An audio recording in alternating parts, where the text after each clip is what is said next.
तो हेलो बच्चों, आज हम शुरू करेंगे सेकंड पार्ट इलेक्ट्रिसिटी का। और हमने पहले पार्ट में किया था इलेक्ट्रिक करंट क्या है, कैसे फ्लो करता है। आज हम बात करेंगे कि जो इलेक्ट्रिक करंट है वो कितना फ्लो करेगा, कितनी देर में कितना फ्लो करेगा। तो हमने पढ़ा था जो इलेक्ट्रिक करंट है, इलेक्ट्रिक करंट वो क्या रहता है, flow of charge, flow of charge. तो ये जो फ्लो ऑफ चार्ज है कितनी स्पीड से मूव कर रहा है। इलेक्ट्रिक करंट हमारे ये रहता है कि जो फ्लो ऑफ चार्ज है या फिर जो चार्ज है वो कितनी स्पीड से मूव करेगा, उसी को हम पढ़ेंगे। तो देखते हैं इलेक्ट्रिक करंट में क्या है। जो चार्ज है उसके बारे में हमने पहले पढ़ चुके हैं। चार्ज दो टाइप में रहता है, एक तो पॉजिटिव, एक नेगेटिव। पॉजिटिव चार्ज प्रोटॉन्स पे होता है, सबको पता है। नेगेटिव चार्ज इलेक्ट्रॉन्स पे होता है। और हमने ये भी पढ़ा था अपनी पिछली वीडियो में। अगर आपने वीडियो नहीं देखी है तो वीडियो का लिंक डिस्क्रिप्शन में मिल जाएगा।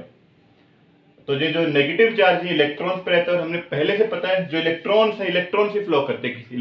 अगर इलेक्ट्रिक चार्ज की बात करें तो उसमें सिर्फ इलेक्ट्रॉन्स ही फ्लो करेंगे। तो चार्ज फ्लो होगा और कितना करंट होगा, चार्ज की स्पीड क्या होगी, ये देखेंगे। तो क्या इलेक्ट्रिक करंट की जो डेफिनेशन है, जो एनसीईआरटी बुक के अकॉर्डिंग इलेक्ट्रिक करंट की जो डेफिनेशन है वो क्या है, वो देखो। उसको हम लेट करते हैं, let charge Q flows through a conductor in time t। कि किसी भी कंडक्टर से कितना चार्ज, अगर किसी भी कंडक्टर से चार्ज क्यू टाइम टी में पास होता है तो उसमें कुछ न कुछ करंट होगा। इसको और अच्छे से डिटेल में देखें तो क्या होगा, क्या है कि अगर मैं मान तो मेरे पास एक वायर है, इस वायर में से कुछ चार्ज फ्लो होगा, इस वायर में से कुछ चार्ज फ्लो होगा। क्या फ्लो हो रहा है इसमें, चार्ज फ्लो हो रहा है। जो चार्ज जो इसमें वायर में फ्लो हो रहा है, मतलब क्या है, चार्ज फ्लो नहीं, चार्ज किस पे रहता है, इलेक्ट्रॉन पे, प्रोटॉन्स पे। और हमें पता है सिर्फ इलेक्ट्रॉन्स ही मूव करते हैं। किसी भी अगर करंट फ्लो करे तो उसमें क्या होगा, सिर्फ इलेक्ट्रॉन्स ही फ्लो करेंगे, इलेक्ट्रॉन्स ही यहाँ पर फ्लो होंगे। क्या फ्लो करेंगे, सिर्फ इलेक्ट्रॉन्स ही फ्लो करेंगे। तो इलेक्ट्रॉन की स्पीड कितनी है कि एक पॉइंट से, अगर मैं इस वायर से कोई भी एक पॉइंट ले लूं, उस एक पॉइंट से कितने इलेक्ट्रॉन्स पास कर जाएंगे एक सेकेंड में। इस पूरी वायर में से, अगर एक वायर है, बहुत मोटी वायर है, हमें दिखाई दे रही बहुत मोटी वायर है, इस वायर में से किसी भी एक पॉइंट से, ये वाला जो ये पॉइंट नहीं पर एक्चुअली ये इसका क्रॉस सेक्शनल एरिया है, इसके क्रॉस सेक्शनल एरिया से एक सेकंड में कितने इलेक्ट्रॉन फ्लो करेंगे, दैट इज इलेक्ट्रिक करंट। एक सेकंड में, यूनिट टाइम में देखना है कि एक सेकंड में इस होल से या फिर ये जो क्रॉस सेक्शनल एरिया इसका, उससे कितने इलेक्ट्रॉन्स पास करेंगे, that is cross sectional area. ये क्रॉस सेक्शनल एरिया क्या रहता है, लेट्स सपोज करो अगर ये एक वायर है और वायर का ये जो वाला जो हिस्सा है, ये वाला मतलब ये वायर, हमें वायर कितनी मोटे में ये वो बताएगा। तो ये वायर में से, इसमें से अगर इलेक्ट्रॉन फ्लो कर रहे हैं, अगर मैं इसको बीच में से काट दूं तो मुझे जो हिस्सा मिलेगा कुछ ऐसा हिस्सा मिलेगा। तो वो जो होल होगा, उस होल में से एक सेकंड में कितने इलेक्ट्रॉन फ्लो कर जाएंगे, दैट इज इलेक्ट्रिक करंट। उसको हम क्या बोलते हैं, इलेक्ट्रिक करंट बोलते हैं। तो अकॉर्डिंग टू डेफिनेशन, जो भी अभी जो डेफिनेशन बताइए, उस डेफिनेशन के अकॉर्डिंग जो इसका इलेक्ट्रिक करंट का जो फॉर्मूला वो क्या होगा, अगर चार्ज क्यू फ्लो करता है। तो एक बार डेफिनेशन देख लेते हैं। इसकी डेफिनेशन क्या, if net charge Q flows, if net charge Q flow through, if net charge q flows through cross sectional area,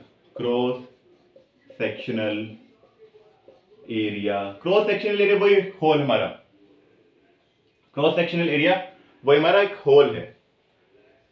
if net charge q flows through cross sectional area of a wire in unit time, unit time में उस whole से कितना charge flow होगा। ठीक है ना। If net charge का मतलब क्या कि टोटल चार्ज जो डायरेक्शन है, हमने चार्ज क्या मतलब उल्टी डायरेक्शन में फ्लो कर रहा हो, इस डायरेक्शन में फ्लो कर रहा हो, नेट डायरेक्शन में देखनी है नेट डायरेक्शन उसकी कौन सी है, और नेट डायरेक्शन में जो नेट चार्ज है, टोटल चार्ज उसका कौन सी डायरेक्शन फ्लो कर रहा है, और चार्ज फ्लो कर रहा है उस होल से एक यूनिट टाइम में। तो करंट, इलेक्ट्रिक करंट को बाय कन्वेंशन हमने मान रखा है, कुछ एनसीईआरटी बुक ने मान रखा है कि जो इलेक्ट्रिक करंट को वो हम लिखते हैं आई सिंबल से। इलेक्ट्रिक करंट का जो सिंबल वो क्या है, I is equal to Q जो कि चार्ज है डिवाइड बाय टाइम। टाइम हमारा यूनिट टाइम, कुछ भी 1 घंटे में कितने इलेक्ट्रॉन से निकलेगा, फिर 1 घंटे में कितने होल से कितना चार्ज निकलेगा उस होल से। इसको कुछ ऐसे समझ सकते हो कि एक रोड है, रोड के ऊपर एक गेट लगा हुआ है, उस गेट से कितनी गाड़ियां 1 घंटे में, फिर 1 मिनट में उस गेट से कितनी गाड़ियां निकल सकती हैं। ज्यादा गाड़ियां निकल सकती है तो ज्यादा करंट, उस रोड पे ज्यादा करंट। हमने पिछली वीडियो में पढ़ा था कि जो करंट है, करंट मतलब फ्लो, तो उस रोड पे ज्यादा फ्लो है गाड़ियों का। अगर धीरे धीरे जब चलती कार भाई, अगर रोड पतला हुआ, गेट छोटा हुआ, तो एक बार में 1 या 2 गाड़ी निकल पाएंगे। बड़ा रोड है और बड़ा गेट है तो उसमें बहुत सारी गाड़ियां एक साथ निकल पाएंगी। तुम्हारी ये कि इलेक्ट्रिक करंट वो क्या है कि उस होल से, या फिर जो क्रॉस सेक्शनल एरिया है, ये जो क्रॉस सेक्शनल एरिया किसी वायर है, वायर के अगर मैं कोई भी एक क्रॉस सेक्शनल एरिया मान लूं, ये वाला जो इसका हिस्सा है, इस हिस्से से कितने इलेक्ट्रॉन्स बाहर निकल पाएंगे 1 सेकंड। इस क्रॉस सेक्शनल एरिया को कितने इलेक्ट्रॉन्स 1 सेकंड में या फिर यूनिट टाइम में कितने इलेक्ट्रॉन्स क्रॉस कर लेंगे, दैट इज इलेक्ट्रिक करंट। ये क्या हमारा इलेक्ट्रिक करंट। अगर मैं, और जो चार्ज है, चार्ज को हम लिखते किसे, क्यू से, चार्ज इज क्यू। और हमारे जो फ्लो करे, वो फ्लो करने वाले कौन है, फ्लो करने वाले इलेक्ट्रॉन्स हैं। फ्लो करने वाले कौन है, इलेक्ट्रॉन्स हैं। तो एक इलेक्ट्रॉन पे कितना चार्ज होगा वो देखो, चार्ज ऑन एन इलेक्ट्रॉन, एक इलेक्ट्रॉन के ऊपर कितना चार्ज होता है सबको पता है, -1.6 10⁻⁻⁻90 कूलम। एक इलेक्ट्रॉन पे इतना चार्ज है। अगर, इसका मतलब ये कि अगर इस वायर से, इस वायर का जो क्रॉस सेक्शनल एरिया है, अगर इस वायर से 1 इलेक्ट्रॉन पास होता है 1 सेकंड में, अगर इस वायर से 1 इलेक्ट्रॉन पास होता है, इसका मतलब है कि इस क्रॉस सेक्शनल एरिया से, इस क्रॉस सेक्शनल एरिया से 1 सेकंड में इतना चार्ज पास हुआ है। इस वायर के क्रॉस सेक्शनल एरिया से 1 सेकंड में इतना चार्ज पास हुआ है। तो करंट भी कितना होगा, करंट भी करीब इतना ही होगा। वो हम बाद में कैलकुलेशन में देखेंगे कि कितना करंट होगा। पर हम जो चीजें लेते हैं वो यूनिट में लेते हैं भाई। चार्ज की जैसा यूनिट होती है, ऐसा यूनिट ऑफ चार्ज, ऐसा unit of charge, okay. Coulomb, जिसको हम सी से लिखते, कूलम, कूलम, जिसको हम सी से लिखते हैं, सी। जैसे है ना, ये 1 इलेक्ट्रॉन पे कितना चार्ज, माइनस इंडिकेट करता है जो नेगेटिव चार्ज, इलेक्ट्रॉन की बात करें, इलेक्ट्रॉन हमारे इलेक्ट्रॉन से फ्लो करते हैं नॉर्मली, तो इलेक्ट्रॉन, ये जो माइनस है ये इंडिकेट करता है कि नेगेटिव चार्ज है। और मैग्नीट्यूड हमारा क्या है, 1.6, मैग्नीट्यूड मतलब वैल्यू, तो 1.6 इंटू 10⁻⁻19 कूलम। तो 1 इलेक्ट्रॉन पे तो इतना चार्ज है, पर एक कूलम में कितने इलेक्ट्रॉन्स होंगे। कुछ ऐसा ही है कि भाई 1 आलू का वेट इतना है, और 1 किलो आलू में कितने आलू होंगे। एग्जाम्पल से तुम समझ सकते हो कि 1 आलू का वेट तो मान लो इतना है, 1 आलू का वेट इतना है, और 1 किलो आलू में कितने आलू होंगे, हमें वो निकालना। मतलब अगर 1 इलेक्ट्रॉन पे इतना चार्ज है तो 1 कूलम चार्ज में कितने इलेक्ट्रॉन्स होंगे, that is number of electrons, number of electrons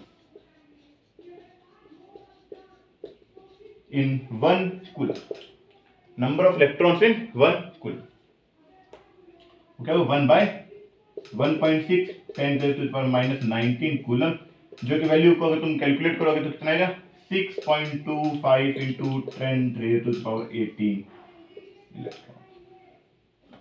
1 coulomb में इतने सारे इलेक्ट्रॉन्स होंगे, 1 कूलम में 6.25 इंटू 10⁻18 18 इलेक्ट्रॉन्स होंगे 1 कूलम। ये एक बहुत बड़ा नंबर है, 6.25625 बाद फिर 16 जीरोस लगानी, इतना बड़ा नंबर इमेजिनेशन से बाहर है हमारे। तो अगर 1 सेकंड में किसी वायर से इतने इलेक्ट्रॉन फ्लो करते हैं, किसी उसके क्रॉस सेक्शनल एरिया से किसी भी वायर के उसके क्रॉस सेक्शनल एरिया से अगर इतने इलेक्ट्रॉन फ्लो करते हैं, इसका मतलब ये हुआ कि उसमें से जो चार्ज फ्लो किया वो 1 कूलम का चार्ज फ्लो किया है। उसमें से जो चार्ज फ्लो करे वो 1 कूलम का चार्ज फ्लो करे। तो अब हम अपने फॉर्मूले में वैल्यूज रखते हैं, that is current I is equal to, देखो क्या होता है, चार्ज क्या Q divide by time T, charge Q divide by time T। I is equal to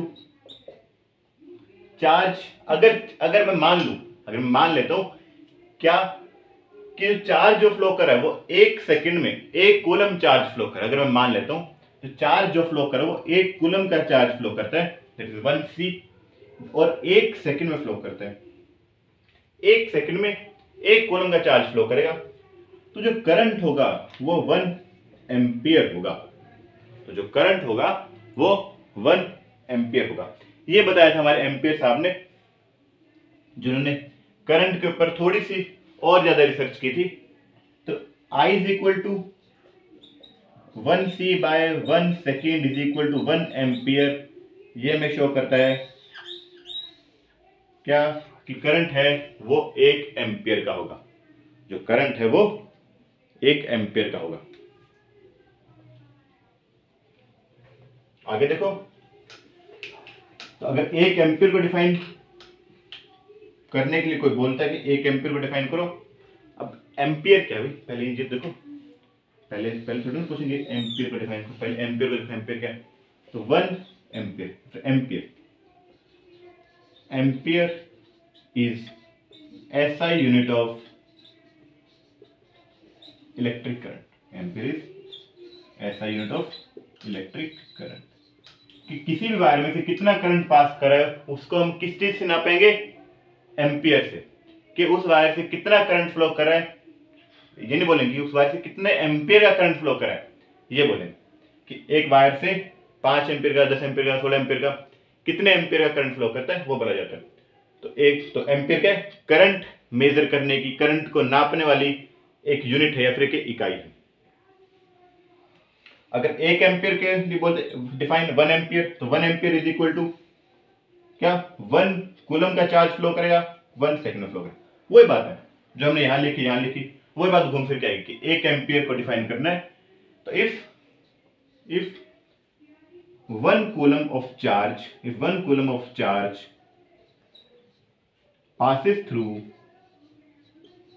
passes through a cross sectional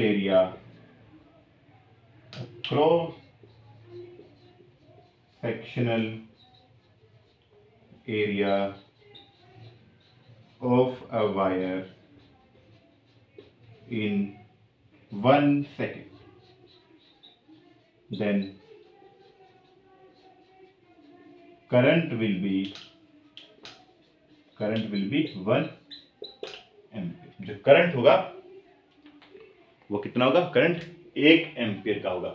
अगर किसी वायर से, वही है, अगर मैं एक वायर को ड्रॉ करूं, उसका वायर का जो क्रॉस सेक्शनल एरिया होगा, ये जो उसका एरिया होगा वायर का, कि ये वायर है, इसको मैं बीच में से कट कर दूं तो मुझे कुछ ऐसा मिलेगा। ये वाला जो होल मिला है, ये जो होल है, अगर इस होल से 1 सेकंड में 1 कूलम चार्ज फ्लो करता है। 1 कूलम चार्ज फ्लो करने का मतलब क्या है, 1 कूलम चार्ज में कितने इलेक्ट्रॉन होते हैं, 1 coulomb is equal to 6.25 10 to the power 18 electron.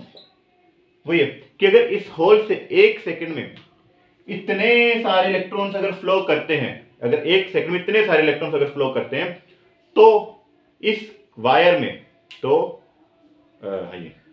इस वायर में जो करंट होगा वो कितना होगा, 1 एम्पियर का होगा।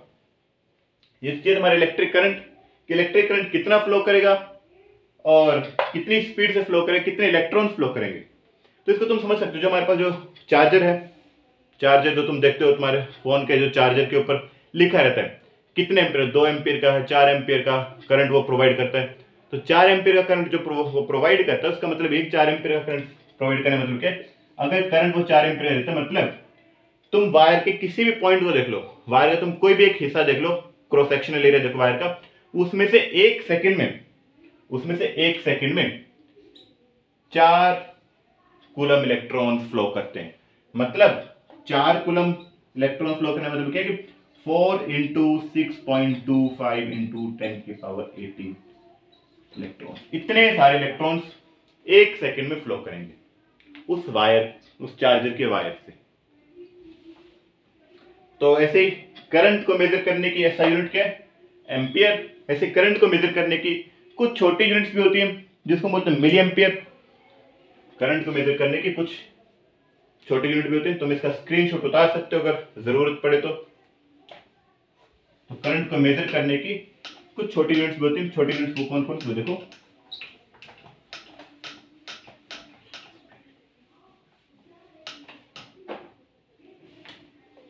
करंट ऐसा यूनिट क्या होगी, एम्पियर, इसको हम ए से लिखते हैं। इसे कुछ छोटी यूनिट होती है जैसे मिली एम्पियर, मिली एम्पियर ये छोटी एम्पियर की छोटी यूनिट है, इसको एम ए से लिखते हैं, एम ए से लिखते हैं। माइक्रो एम्पियर भी होती है, माइक्रो एम्पियर भी होती है जिसको म्यू ए से लिखते हैं। ये मिली एम्पियर वही है जो तुम्हारी फोन की बैटरी होती है। हमारे फोन की बैटरी होती है 5000 mAh की, 5000 mAh, मेरे फोन की बैटरी 5000 mAh की। 5000 mAh की बैटरी होने मतलब कि ये जो एम ए है stand for milli ampere, stand for milli ampere hour. 5000 milli ampere hour battery की कैपेसिटी है। वो ये टॉपिक भी आएगा आगे आने वाली वीडियोस में, ये भी क्लियर किया जाएगा कि इसका मतलब क्या रहता है, हमारी जो बैटरी रहती है वो 5000 मिली एम्पियर का मतलब क्या है इसमें। तो ऐसे अलग अलग यूनिट्स रहती है करंट को मेजर करने की, एम्पियर है, मिली एम्पियर है और माइक्रो एम्पियर है। Ampere is equal two ampere और मिली एम्पियर ये 10⁻³ एम्पियर। मतलब क्या है कि 1000 मिली एम्पियर होंगे, अगर 1000 मिली एम्पियर होंगे तो 1 एम्पियर बनेगा। ऐसे ही माइक्रो एम्पियर 10⁻⁻6 एम्पियर। इसको तुम खुद से बता सकते हो, कमेंट में बता देना इसका आंसर क्या होगा। तो आज का टॉपिक इतना था, हमने पढ़ा करंट कितना चार्ज कितना फ्लो करता है, कितने इलेक्ट्रॉन फ्लो करेंगे, कितनी स्पीड से फ्लो करेंगे।